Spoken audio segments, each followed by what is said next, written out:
स्वागत है आपका वास्तुवाणी में। मैं हूं ज्योति।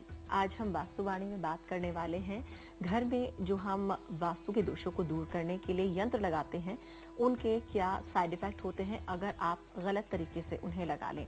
जाने अनजाने में अधूरी जानकारी के साथ अगर आप वास्तु यंत्रों का उपयोग करते हैं तो वो सही इफेक्ट के बजाय गलत इफेक्ट भी आपको पहुंचा सकते हैं।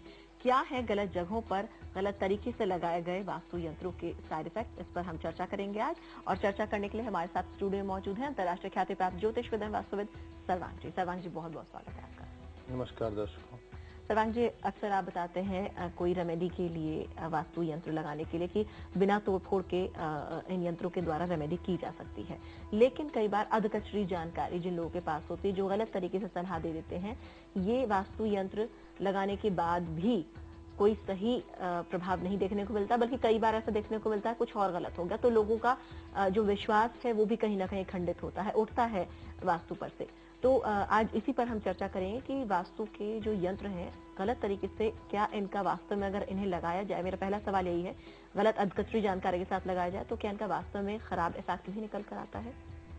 देखो ज्योति, बहुत बढ़िया सवाल है और ये एपिसोड बहुत उद्देश्यपूर्ण है और इस पे बहुत अच्छा लगेगा मुझे चर्चा करके, क्योंकि हमेशा हम जो भी बताते हैं वो सारे उपाय बहुत सरल, सहज और निरापद होते हैं जिनका नुकसान नहीं है। लेकिन अक्सर देखने में आता है कि वास्तु और ज्योतिष और न्यूमरोलॉजी जितनी भी ये विधाएं हैं वो बहुत ही खेल खिलवाड़ में, लोग एक स्टेशन पे बैठे और एक 50 रुपए की किताब खरीदी और जैसे ही उतरे तो सजेशंस देना शुरू कर देते हैं।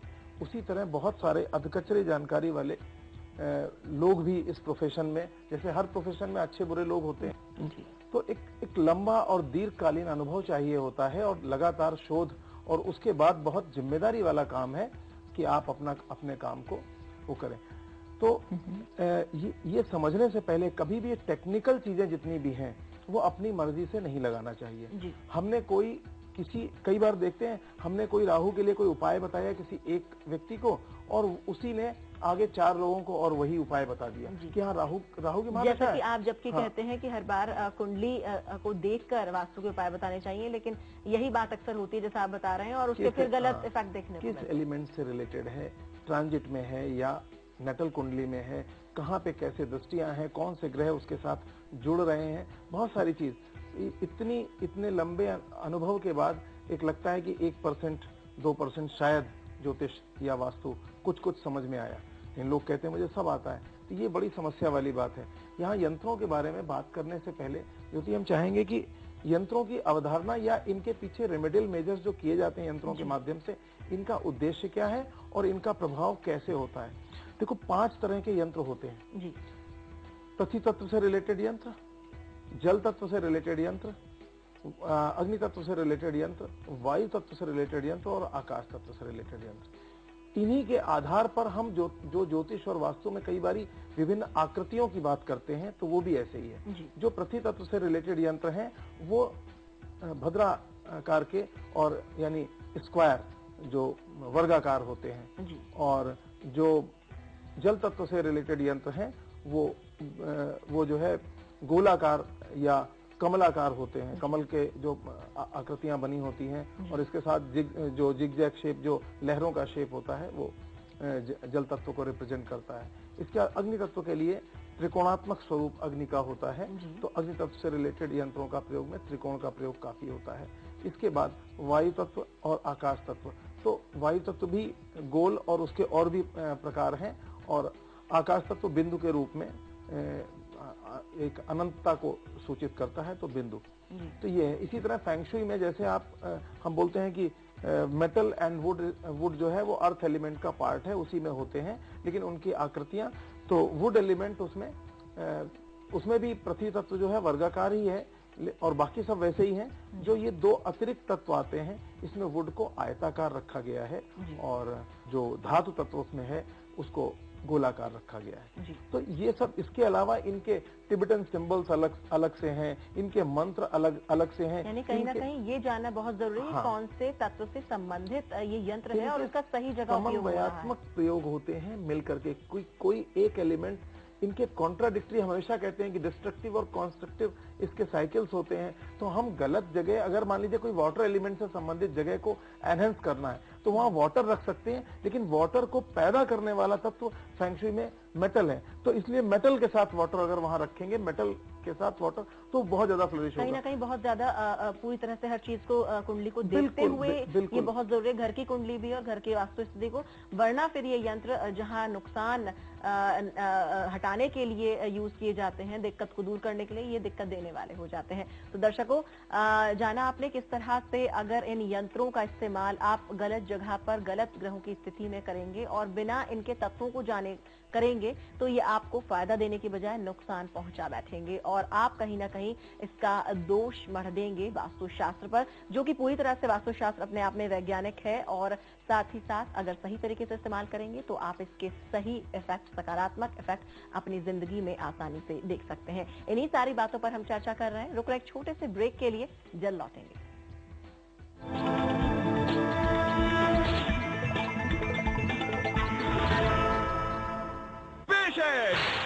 डिजिटल केबल और डीटीएच का मुकाबला, ये है डीटीएच की पिक्चर क्वालिटी एकदम साफ, और ये है 10 डिजिटल केबल की पिक्चर क्वालिटी, ये भी एकदम साफ।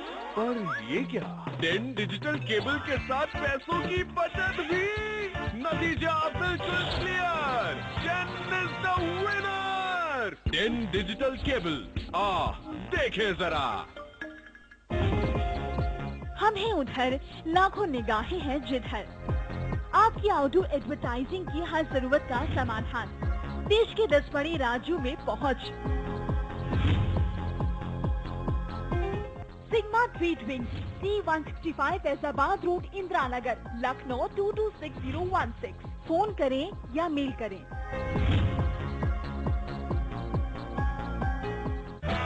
ड्रेन वेनेजिया ग्रुप आपके लिए लाया है ड्रेन वेनेजिया कमर्शियल टावर, जिसमें है एक 5 स्टार होटल, शानदार स्विमिंग पूल, रिटेल शॉप और आकर्षक एक्वेरियम, और भी बहुत कुछ आपके घर के नजदीक, ग्रेटर नोएडा परी चौक के पास।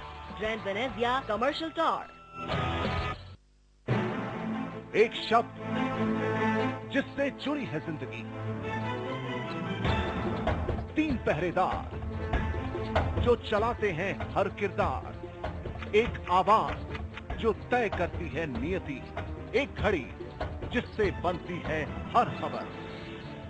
फिर चाहे सियासत हो, मनोरंजन हो, खेल हो या खबर हो क्राइम की, हर खबर मोहताज है टाइम की। News time 24/7। इस कार्यक्रम की प्रायोजक हैं जर्टिको बनियान, त्वचा के लिए पूरी तरह से सुरक्षित, एंटी बैक्टीरियल। बावर्ची खिलाइए, सबको रिझाइए। बावर्ची।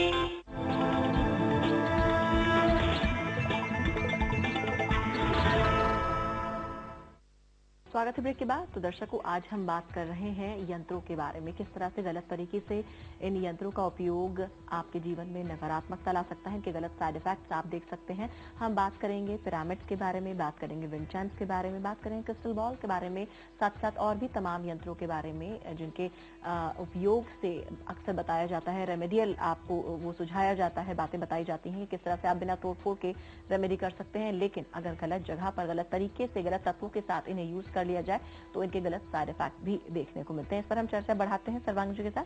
सर्वांग जी, ये तमाम हम इन यंत्रों के बारे में पूछेंगे, लेकिन क्या इन यंत्रों का दिशाओं से भी किसी तरह से कोई रिलेशन है? क्या गलत दिशा में गलत यंत्र को लगाने से कोई खराब स्थिति पैदा हो सकती है?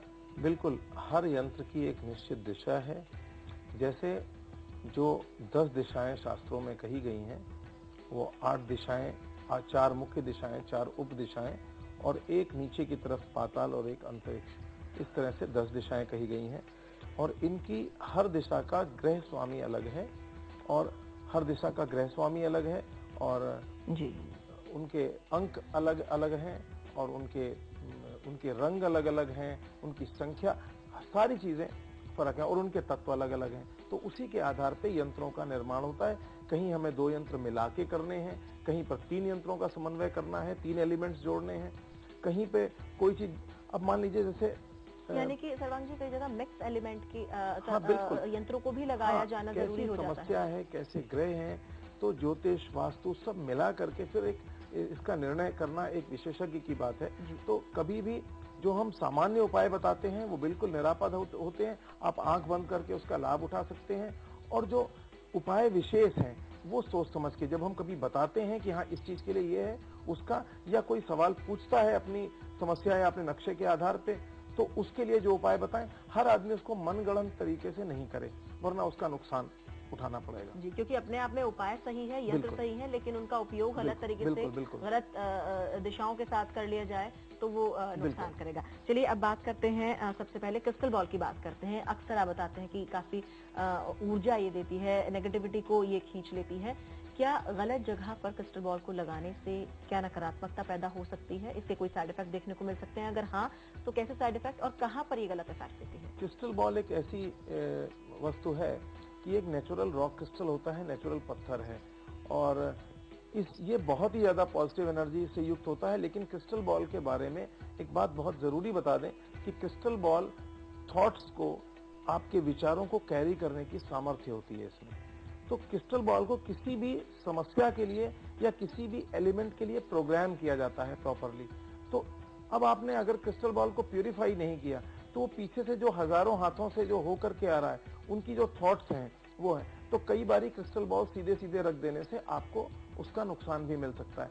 क्रिस्टल बॉल किसी भी जगह लगाते हैं, बेसिकली ये सबसे ज्यादा रिप्रेजेंट करता है पृथ्वी तत्व को, लेकिन इसके बाद भी क्रिस्टल बॉल का प्रयोग हम लोग हर जगह करते हैं, लेकिन बहुत सोच समझ करके, क्योंकि क्रिस्टल बॉल जैसा मैंने कहा उसकी प्रोग्रामिंग की जाती है कि हम उसमें किस तत्व को फीड कर रहे हैं या किस तत्व को एनहेंस कर रहे हैं, किस तत्व के मंत्रों से उसमें चैंटिंग करके किस तरह के पदार्थों को जोड़ करके क्रिस्टल बॉल को। लेकिन सामान्यतया आप लोगों को एक हम सामान्य बात बता दें, क्रिस्टल बॉल कहीं पर भी इस्तेमाल अगर आपको करनी है वहां को ऊर्जित करने के लिए, विशेषकर बच्चों के पढ़ाई के कमरे में, तो जो आप बाजार से क्रिस्टल बॉल लेते हैं 90% क्रिस्टल बॉल तो वो कांच होती है। क्रिस्टल मतलब होता है स्फटिक, और ये बहुत सस्ता भी है और महंगा भी आता है। तो आप सस्ता भी ले सकते हो, वो उतना ही काम करता है लेकिन प्योर हो। उस क्रिस्टल बॉल को अगर आप समुद्री नमक के पानी में 48 घंटे रख दें और उसके बाद उसको साफ जल से धो लें, तो कम से कम उसकी नेगेटिविटी तो दूर हो जाएगी जी। ये एक तरीका है जी।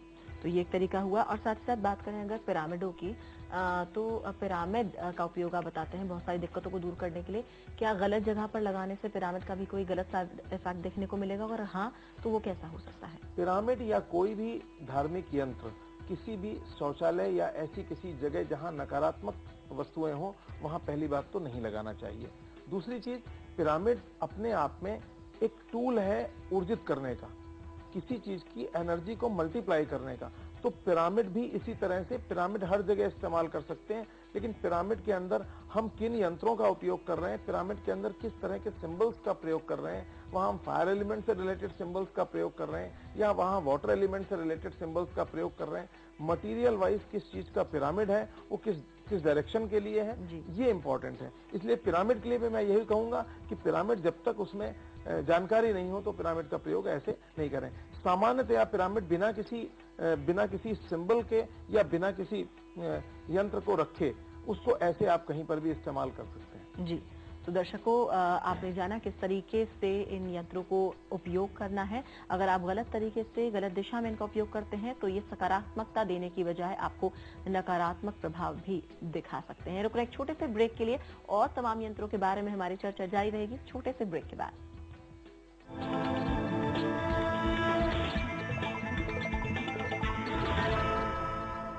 पेश है डेन डिजिटल केबल और डीटीएच का मुकाबला। ये है डीटीएच की पिक्चर क्वालिटी एकदम साफ, और ये है डेन डिजिटल केबल की पिक्चर क्वालिटी, ये भी एकदम साफ। पर ये क्या, डेन डिजिटल केबल के साथ पैसों की बचत भी। नतीजा बिल्कुल clear, Den is the winner. Den digital cable, देखे जरा। न्यूज टाइम लेकर आ रहा है Hint Institute of Mass Communication के साथ मीडिया के क्षेत्र में क्रांति। मान्यता प्राप्त यूनिवर्सिटी से मास कम्युनिकेशन में ग्रेजुएशन, पोस्ट ग्रेजुएशन और डिप्लोमा कोर्सेज। देश के मीडिया हब नोएडा के बीचों बीच। सेक्टर 15, 16 और 18 मेट्रो स्टेशन से वॉकिंग डिस्टेंस पर। डिग्री के साथ साथ एक्सपर्ट्स आपको सिखाएंगे एंकर, रिपोर्टर, प्रोड्यूसर और एडिटर बनने के गुर। मौका हाथ से न जाने दे, तुरंत संपर्क करें।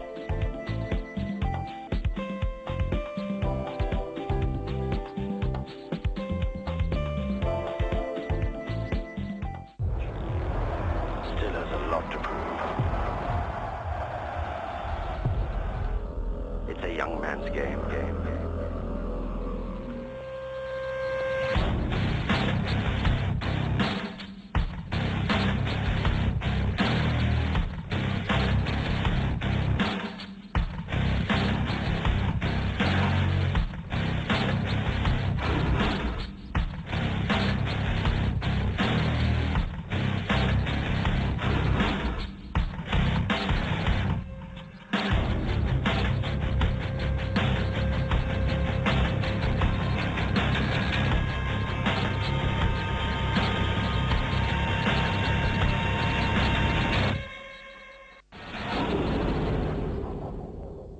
कार्यक्रम की प्रायोजक हैं जेटी को बनियान, त्वचा के लिए पूरी तरह से सुरक्षित, एंटी बैक्टीरियल। बावर्ची खिलाइए, सबको रिझाइए। बावर्ची।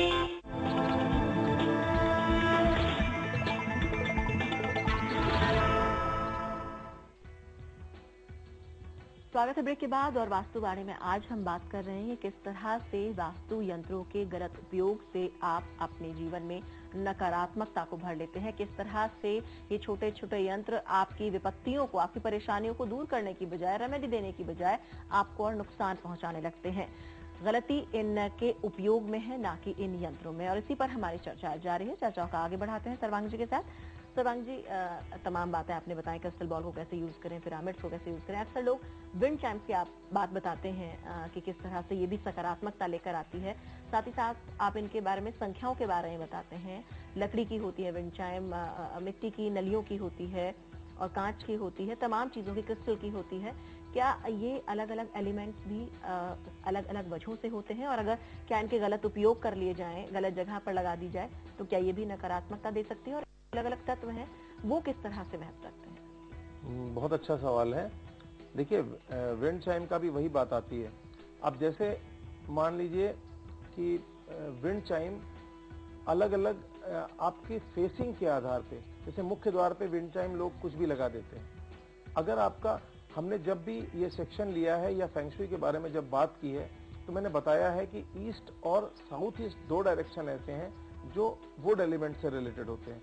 तो वहां पर लकड़ी की विंड चाइम, ईस्ट डायरेक्शन में 3 रॉड की और साउथ ईस्ट डायरेक्शन में 4 रॉड की लकड़ी की, यहाँ तक कि मतलब संख्या भी दोनों डायरेक्शन में अलग अलग है। लेकिन अगर आप इसी जो कहीं आप ऐसा कर रहे हैं कि फायर एलिमेंट, या अगर आपकी दक्षिण की दिशा है और वहां पर कहीं आपने जो है, या उत्तर की दिशा है और वहां आपने ऐसी कोई फायर एलिमेंट से रिलेटेड कोई अगर विंड चाइम लगा दी, तो निश्चित रूप से आपको एक कॉन्ट्राडिक्टरी साइकिल है, डिस्ट्रक्टिव साइकिल है, तो फायदे के बजाय नुकसान करेगी। पृथ्वी तत्व की दिशाएं जो हैं साउथ वेस्ट और नॉर्थ ईस्ट, इनमें आपको सबसे ज्यादा क्रिस्टल की और मिट्टी की विंड चाइम्स उपयुक्त रहती हैं। और नॉर्थ वेस्ट और वेस्ट डायरेक्शन, नॉर्थ वेस्ट में 6 राडों की और वेस्ट डायरेक्शन में 7 राडों की, छड़ों की, मेटल की विंड चाइम सबसे बेहतर होती है। और जहां पर मेटल की जिस दिशा में सबसे उपयुक्त रहती है, वहां पर धातु को आग जला देती है तो फायर, इसी तरह से धातु लकड़ी काट देती है। तो ईस्ट डायरेक्शन और साउथ ईस्ट डायरेक्शन में अगर आप मेटल की यूज करते हैं तो ये बहुत ही ज्यादा नुकसानदेह है, बहुत घातक है। तो इस तरह से विंड चाइम्स भी अलग अलग दिशाओं में उनकी संख्या और उनका स्वरूप और उनका मटेरियल बिल्कुल अलग अलग होता है। तो इस बात का ध्यान रखना पड़ेगा आपको जी। तो ये कहाँ पर सबसे ज्यादा बुरा प्रभाव पैदा कर सकती है अगर अनजाने में लगा ली जाए? जैसे मैंने बताया कि ईस्ट डायरेक्शन है और साउथ ईस्ट डायरेक्शन है, वहां पे वुड एलिमेंट है, तो वहां पर या तो लकड़ी की लगाइए, लेकिन वहां पे जनरली जो मिलती हैं वो मेटल की मिलती हैं। और अगर ईस्ट और साउथ ईस्ट वाली फेसिंग के घर में अगर आप दरवाजे पे मेटल की विंड चाइम लगाते हैं तो वो मेटल का काम है, लकड़ी को काटता है जी, वहाँ वो नुकसान पहुंचाना तो निश्चित रूप से वहां पर, और किसको नुकसान पहुंचाएगा, घर के ग्रोथ को बिल्कुल रोक देगा। वुड एलिमेंट होता है ग्रोथ के लिए, मेल चाइल्ड के लिए, तो उसको एनहेंस करता है ग्रोथ को, तो वो तरक्की को, घर की तरक्की को काटने का काम करेगा। तो ये एक नेगेटिव कॉम्बिनेशन। सर्वांग जी, ये नेगेटिव कॉम्बिनेशंस दर्शकों हम बता रहे हैं आपको किस तरह से अगर आप गलत जगह पर लगाएंगे इन सभी यंत्रों को तो ये गलत आपको प्रभाव देंगे। वक्त बहुत कम है सर्वांग जी हमारे पास, हम जानना चाहेंगे कि जो लाफिंग बुद्धा है वो, और साथ ही साथ फेंग शुई में एक और बताया जाता है 3 टांग का मेंढक जिसके मुंह में सिक्के होते हैं, उनके गलत प्रभाव कहाँ किन दिशाओं में पैदा होते हैं? देखिए, लाफिंग बुद्धा यूं कहीं पर भी, लेकिन नकारात्मक जगह न लगाएं। लेकिन सबसे ज्यादा स्वागत की मुद्रा में मुख्य द्वार के सामने आपकी आई लेवल पे जो आगंतुक आ रहा है उसके आई लेवल पे वो लगाना उचित रहता है। और वो एक फुल ऑफ एनर्जी होते हैं, पॉजिटिव एनर्जी, और बहुत सुंदर और मुस्कुराते हुए लाफिंग बुद्धा हमेशा स्वागत की मुद्रा में अच्छे रहते हैं। कोई आपको गिफ्ट करता है, ये भी एक मान्यता है, तो वो लाफिंग बुद्धा अच्छे माने जाते हैं।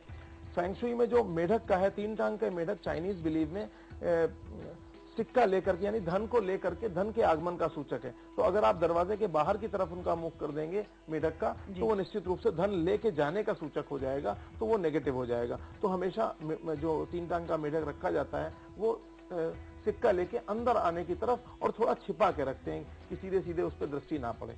ये ऐसा वो उसका तरीका होता है। इसके अलावा एक और छोटी सी बात मैं बता दूं कि जो ड्रैगन इस्तेमाल करते हैं, चाइनीज माइथोलॉजी जो लोग बिलीव करते हैं, फेंग शुई में बहुत बिलीव करते हैं, तो ड्रैगन हमेशा ईस्ट डायरेक्शन और साउथ ईस्ट डायरेक्शन में ये मेल एनर्जी को रिप्रेजेंट करता है। और ऑफिस वगैरह में ड्रैगन कभी बेडरूम में नहीं लगाना चाहिए, बहुत नुकसान करता है। कि जहां पर बहुत हमें मेल एनर्जी चाहिए, जहां बहुत ऊर्जा चाहिए, ऑफिस में बहुत अच्छा है। लेकिन ये ईस्ट डायरेक्शन में ड्रैगन लगाना और लकड़ी का ड्रैगन लगाना सबसे उपयुक्त है। इसके बाद ये निरापद रूप से आप लगा सकते हो ईस्ट में, ऑफिस में।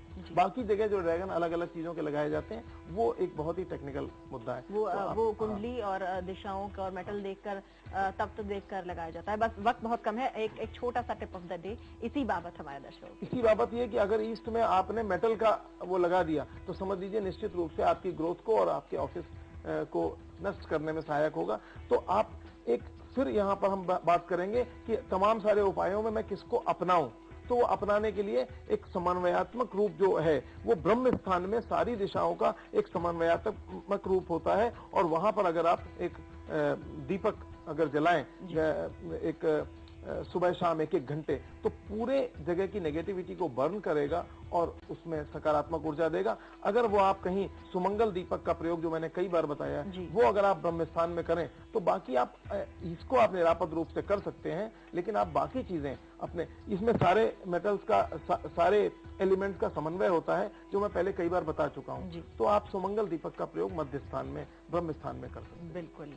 तो दर्शकों, जाना आपने किस तरीके से जो हमारे यंत्र हैं वो अपने आप में बिल्कुल सही हैं, टेक्निकल हैं, वैज्ञानिक हैं, लेकिन इनका गलत जगह पर गलत तरीके से इस्तेमाल आपको नुकसान भी पहुंचा सकता है। इसलिए इनके उपयोग करते वक्त आप ध्यान रखें कि आप इन यंत्रों को सही दिशा में, सही ग्रह स्थितियों के साथ उपयोग कर रहे हैं। इसी के साथ वास्तुवाणी में आज के लिए इतना ही। दीजिए इजाजत, नमस्कार।